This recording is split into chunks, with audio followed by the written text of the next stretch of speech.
And we don't know why he does it. It just seems like every nice weekend we have out there, Roland is jumping out of perfectly good aircraft at about, what, 20,000 feet or so? No, not 20,000, from about 13,000 feet. 13, okay. Yeah, it's called atmospheric research. But, you know, we've had some phone calls here to KBOI asking what's all the smoke and the haze that we've seen in the valley. Right. It's been very, very prevalent, and it was very prevalent on Saturday when I went out to Nampa and did a skydive out there. Now, this is us in the airplane as we were climbing out, and that is the Snake River down there in the background. Look at how thick the smoke and the haze was. What is it from? It is courtesy of brush fires that are burning in Asia and in Siberia, working their way all the way across the Pacific Ocean. And as we left the airplane, you can certainly see that that smoke and that haze was definitely in the valley. In fact, one perspective here that you're going to see in just a minute as we were joining up on the skydive, this is right now we're looking almost due east right here, but as we start turning a little bit more toward the northeast, you're going to see that what would normally be the Boise foothills, it was almost completely obscured from that view right there. It was almost completely obscured from the perspective from the Nampa airport just above there. But it looks like most of that smoke and haze is starting to work its way out of the area, and I think we're going to be headed towards clearer skies in the days to come. I know Brent's sitting there looking at it and just saying, how in the world do I do this? It's the scary part's the drive to the airport. That's all I can tell you. Okay, yeah, I know. Yes, I did make it in one piece. Tippy-toe soft landings, that's what I love. All right, friends, let's take a look at what's happening out there right now.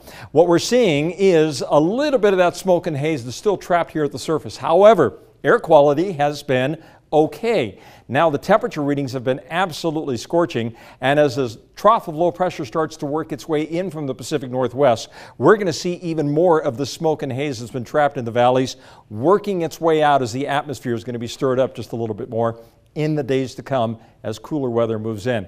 84 degrees is the observed high so far today. That is also the that is the current temperature reading. 68 degrees is the normal, but what's the record for this date? 93 degrees set back in 1966. So there's a lot of thunderstorm activity that continues to flare up. This is almost like an unusual monsoonal flow that's taking place across much of the Four Corners area and across the state of Utah, working its way into Nevada. We've only been seeing the outer fringe moisture affecting primarily the southern mountains of Idaho over the last couple of days.